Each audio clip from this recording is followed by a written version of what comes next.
அஸ்ஸலாமு அலைக்கும் வரஹ்மத்துல்லாஹி தஆலா வபரகாத்துஹு. அஊது பில்லாஹி மினஷ் ஷைத்தானிர் ரஜீம். பிஸ்மில்லாஹிர் ரஹ்மானிர் ரஹீம். வலில்லாஹி யஸ்ஜுது மன் ஃபிஸ் ஸமாவாத்தி வல் அர்தி தவ்அன் வ கர்ஹா வ ஸிலாலுஹும் பில் குதுவி வல் ஆஸால். ஆமன்னா பில்லாஹ் ஸதகல்லாஹு மௌலானல் அலியுல் அலீம்.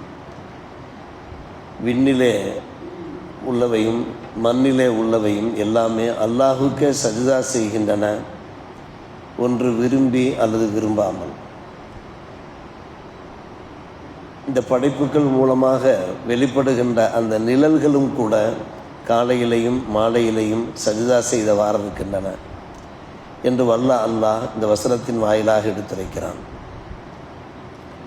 விண்ணிலே மண்ணிலே உள்ளவர்கள் என்றால் ஆறறிவு படைத்த நாமும் அல்லாஹ்வுக்கு சஜ்தா செய்கின்றோம்.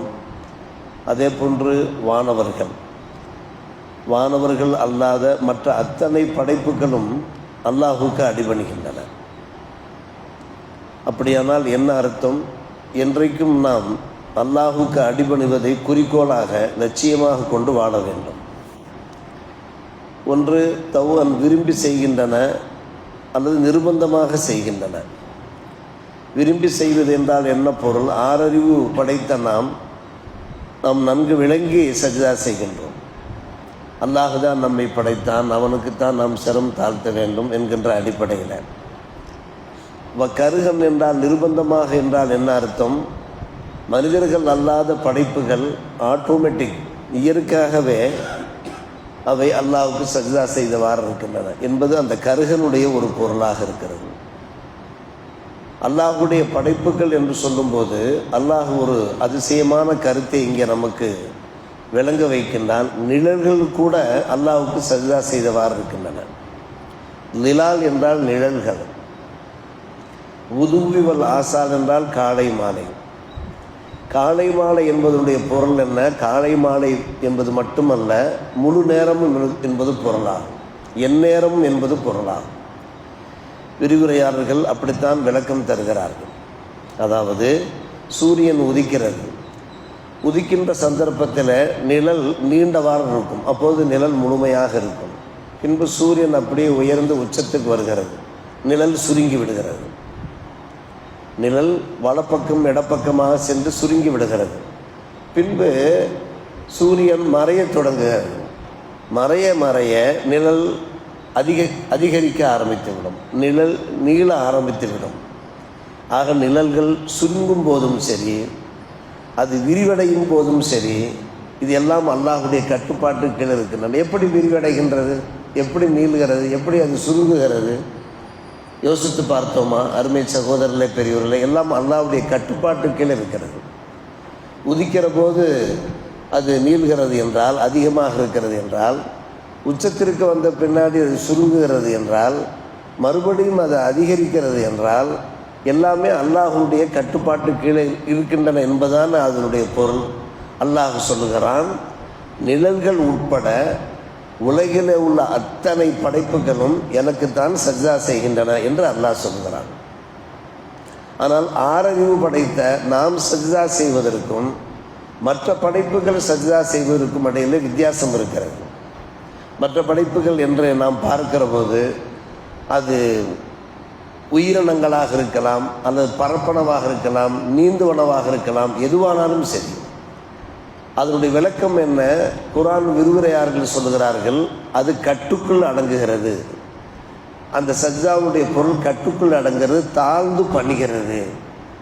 எந்த நோக்கத்துக்காக வேண்டி ஒவ்வொரு படைப்புகளும் படைக்கப்பட்டிருக்கிறதோ அந்த நோக்கத்தை நோக்கி அது சென்று கொண்டிருக்கிறது, அது நிலையாக நின்று கொண்டிருக்கிறது என்று விளக்கம் தருகிறார்.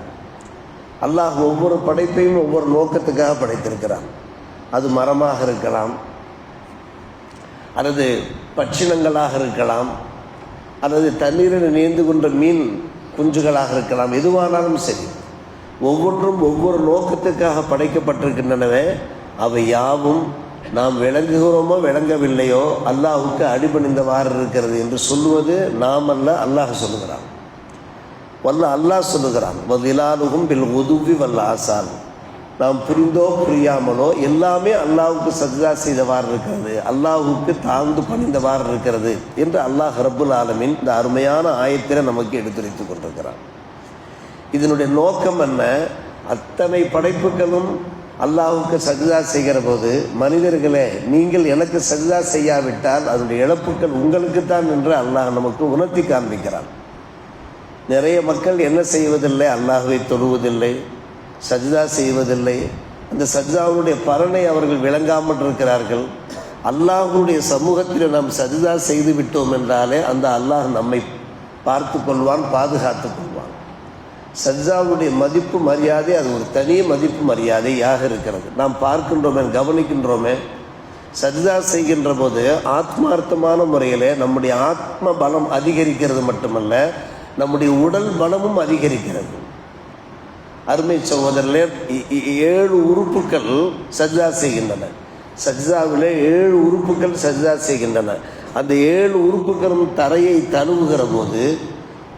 தழுவுகிற போது பிளட் சர்க்குலேஷன் ஏற்படுகிற போது நம்முடைய உடம்பில் ஒரு வகையான ரசாயன மாற்றம் ஏற்பட்டு நம்முடைய உடம்புக்கு ஒரு ஆரோக்கியம் கிடைக்கிறது, பலம் கிடைக்கிறது. இதை அனுபவித்தவர்கள் அனுபவிக்கிறார்கள்.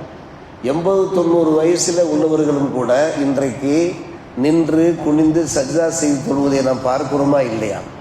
காரணம், அவர்கள் எப்போது பருவம் அடைந்தார்களோ அப்போதிருந்தே அவர்கள் தொழ ஆரம்பித்து விட்டார்கள். தொழாமல் அவர்களால் ஜீவிக்கவே முடியாது, உயிர் வாழவே முடியாது என்கின்ற ஒரு முடிவுக்கு வந்து விட்டார். எனவே அல்லாஹ் ரப்புல் ஆலமீன் அவருடைய உடம்பிலே பலத்தை தந்து கொண்டே இருக்கிறார். சஜ்தாவில் அப்படிப்பட்ட ஒரு மகத்துவம் இருக்கிறது. அருமை சகோதரன், அல்ஹம்துலில்லாஹ், அதை நாம் விலகி கொண்டு விட்டோம். இப்போது இந்த இன்றைக்கு நாம் ஓதி காண்பித்தோமே, குர்ஆனிலே சஜ்தாவுடைய 2ஆம் ஆயத்து, சூரத்துல் ஆராஃபுடைய 262ஆம் வசனம், கடைசி வசனம், முதலாவது சஜ்தாவுடைய ஆயத்து சூரத்துல் ஆராஃப். ஏற்கனவே ஆராஃப் சென்று விட்டது. இப்போது நாம் சூரத்துர் ராது ஓதி கொண்டிருக்கிறோம். இந்த சூரத்துர் ராதில் இப்போது நாம் ஓதி காண்பித்த வலில்லாஹி யஸ்ஜுது மன் ஃபிஸ் ஸமாவாத்தி வ மன் ஃபில் அர்து என்கிற இந்த வசனம் இருக்கிறது. இது சஜ்தாவுடைய 2ஆவது ஆயத். நம் சஜ்தாவுடைய ஆயத்தை பற்றி தெரிந்து வைத்திருக்கிறோம். தொழுகிற போது சஜ்தாவுடைய ஆயத்தை நாம் ஓதினோம் என்றால் அப்படியே நாம் சஜ்தாவுக்கு சென்று விட்டு பின்பு எழுந்து மறுபடியும் கிராத் ஓதிவிட்டு அதற்கு பின்பு நாம் ருக்கு செய்வது, இது சஜ்தாவினுடைய சட்டமுறை. அதே சமயத்தில் அருமை சகோதரர்களே, குர்ஆனிலே 14 அத்தியாயங்களில் 14 சஜ்தாவுடைய ஆயத்து இருக்கிறது. 14 அத்தியாயத்தில் 14 சஜ்தாவுடைய ஆயத்துக்கள் இருக்கின்றன. எங்கிருந்து தொடங்குகிறது? சூரத்துல் ஆராஃபிலிருந்து தொடங்கி சூரத்துல் ஃபலக்கில் போய் முடிவடைகிறது. இக்ரா பிஸ்மி ரப்பிக்கல்லதி ஹலக்கல் இன்சான மின் அலக் என்று நாம் ஓதுகிறோமே, சூரத்துல் ஆராஃபிலே தொடங்குகிறது. சூரத்துல் ஃபலக்கிலே சென்று அந்த 14 அத்தியாயங்களிலே அந்த சஜ்தா அடைகிறது. நாம் தொழுகையிலே நாம் சஜ்தாவுக்கு சென்று விட்டு எழுந்து நின்று மறுபடியும் கிராத்து ஓதிவிட்டு ருக்குக்கு போகிறோம். ஆனால் தொழுகை அல்லாத சந்தர்ப்பங்களில் அன்பு சகோதரர்களே, நாம் சாதாரணமாக திலாவத்துல் குர்ஆனில் ஈடுபடுகிற போது சஜ்தாவுடைய ஆயத்து வந்து விடுமானால் அதற்கு நாம் முழு மரியாதை கொடுத்து அமர்ந்தவாறே அப்படியே சஜ்தா செய்துவிடலாம். எழுந்து நின்று நாம் சஜ்தா செய்ய வேண்டிய அவசியம் இல்லை. மாறாக அமர்ந்தவாறே அல்லாஹு அக்பர் என்று நாம் சென்று சஜ்தாவுடைய அந்த தஸ்பீஹை ஓதிவிட்டு பின்பு அல்லாஹு அக்பர் என்று நாம் அமர்ந்து விட்டாலே போதுமானது. ஷாஃபிமார்கள் சலாம் கொடுப்பார்கள். ஹனஃபி மதுஹபை பொறுத்தவரை சஜ்தாவுடைய ஆயத்து ஓதினால் சஜ்தா செய்வது வாஜிபாக இருக்கிறது, அவசியமாக இருக்கிறது. வாஜிபு என்றால் அந்த சஜ்தா செய்யாவிட்டால் அது குற்றம் பிடிக்கப்படும். ஆனால் இமாம் ஷாஃபி ரஹ்மத்துல்லாஹி அவர்கள் சுன்னத்த முஅக்கதா என்கிறார். அது மிக மரியாதைக்குரிய உறுதி வாய்ந்த சுன்னத் என்கிறார். கிட்டத்தட்ட வாஜிபும் சுன்னத்து முஅக்கதாவும் ஒன்றுக்கொண்டு நெருக்கமானவைகள் தான். எனவே சஜ்தாவுடைய சட்டத்திட்டங்களை நாம் புரிந்து கொள்கிறோம். காரணம், சஜ்தாவை பற்றி நாம் நிறைய கேள்விப்பட்டிருக்கிறோம். குர்ஆனில் எங்கே சஜ்தாவுடைய ஆயத்து இடம் பெறுகிறது என்றால், காபிர்களிடத்திலே குர்ஆன் ஓதப்பட்டால் அவர்கள் சஜ்தா செய்ய மாட்டார்கள். சஜ்தாவுடைய ஆயத்து ஓதப்பட்டால் சைத்தான் வெருண்டோடுவான் என்கிற அந்த ஆயத்துக்கள்.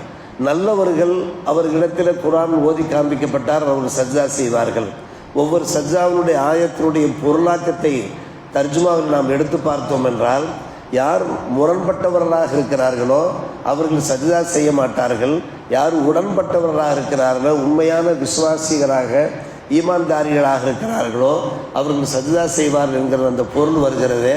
நான் உண்மையான மூமினாக இருக்கிறேன் யா அல்லாஹ், என்றைக்கும் உனக்கு நான் சிரம் தாழ்த்தக்கூடியவனாக இருக்கிறேன் யா அல்லாஹ் என்பதை மெய்ப்பிக்கின்ற வகையில் தான் நாம் சஜ்ஜா செய்கிறோம். எனவே இந்த ஆயத்தை நாம் கேட்டுவிட்டோம். நம்மால் இயன்ற அளவுக்கு இங்கிருந்து நாம் விடைபெறுகிற போது சஜ்ஜா செய்துவிட்டு செல்வது நல்லது. காரணம் அது வாஜிபாக இருக்கிறது. குர்ஆனிலே இது 2ஆம் இடம். சஜ்ஜா திலாவத்து ஓதினால் சஜ்ஜா செய்வது அவசியமான இந்த 2ஆம் இடம். வல்லா அல்லாஹ் என்றைக்கும் இறுதி மூச்சு வரை அல்லாஹ்வை தொழுது அவனுக்கே சஜ்ஜா செய்து அவனுடைய திருப்பொருத்தத்தை பாக்கியத்தை நமக்கு நம்முடைய சந்ததிகளுக்கும் தந்தல் புரிவாராக. வாஹிர் தாவானா அல்ஹம்துலில்லாஹி ரப்பில் ஆலமீன்.